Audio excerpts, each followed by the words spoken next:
अस्सलाम वालेकुम viewers, kitchen लज़्ज़त में बटाटा पोहा बना रहे हैं। आलूओं के साथ होगा, बहुत लजीज लगता है ये और हल्का फुल्का नाश्ता भी है। चाय के साथ भी आप खा सकते हैं, मेहमानों को भी परोस सकते हैं। तो चलिए किचन लज़्ज़त में बटाटा पोहा बनाने के लिए पोहा लिया है। ये मोटा वाला पोहा है, बारीक नहीं लेना है, हमको मोटा ही लेना है। इसको अच्छी तरीके से छान के इसमें जो मिट्टी वगैरह थी वो निकाल दी है। अब मैं जो है इसको सोक करूँगी 3 बार पानी से धोने के बाद। देखिए नल के बहते हुए पानी से हम इसको धोएंगे। इसको दबाना नहीं, बहुत ज़्यादा मसलना नहीं वरना ये टूट जाएंगे।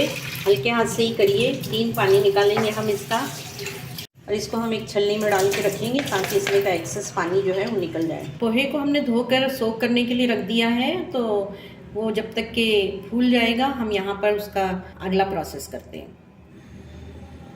ऑयल ले लिया है हमने, बहुत ज़्यादा ऑयल नहीं लेना है। तेल गरम हो जाता है, इसी के साथ हम इसमें राई डाल देंगे, ज़ीरा डालेंगे साथ में और सौंफ डाल देंगे। क्रैकल होने देंगे अच्छी तरीके से।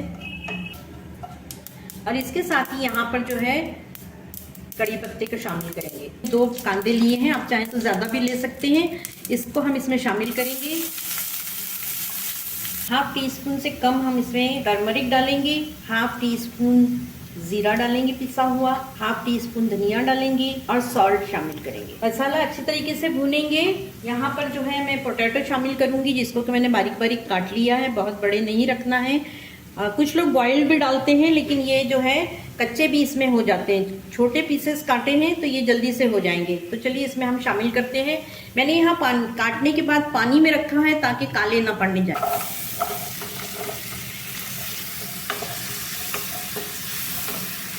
आलू को गलाने के लिए जो है हम थोड़ा सा पानी शामिल करेंगे।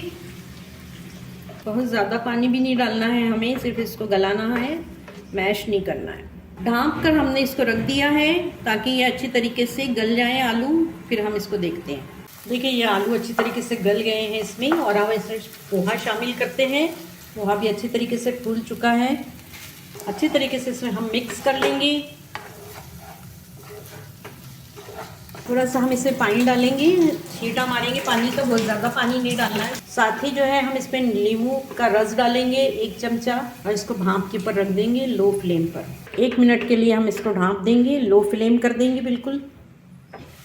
देखिए पोहा रेडी है, बहुत ही अच्छा खिला खिला सा पोहा बना है। देखिए एक दाना अलग अलग हो गया है। अब हम इसको सर्व करते हैं, गैस करते हैं बंद। इसके ऊपर से हम कांदा डालेंगे, ऊपर से डालेंगे सेव। नमकीन सेव है ये, इसमें मिर्चें नहीं हैं। देखिए ये तीखी सेव है, चूड़ा है ये जिसमें मिर्चें हैं। तो हम एक हिस्सा छोड़ के इसमें 2 में मिलाएंगे। मूंगफली के दाने भी हैं इसके अंदर, इसलिए अलग से मिलाने की ज़रूरत नहीं है। अगर आपके पास ऐसा चूड़ा है जिसमें मूंगफली नहीं है तो आप जो है मूंगफली के दाने तल के इसमें मिला सकते हैं। ये बनके तैयार हो गई है, हमने सर्व भी कर दिया है। बहुत ही ज़्यादा लजीज बनी है और खाने में बहुत अच्छी है, देखने में भी बहुत अच्छी है। इसे इसी तरीके से बनाइएगा, बटाटा पोहा या आलू पोहा। हमें दुआओं में याद रखिए। अस्सलाम वालेकुम।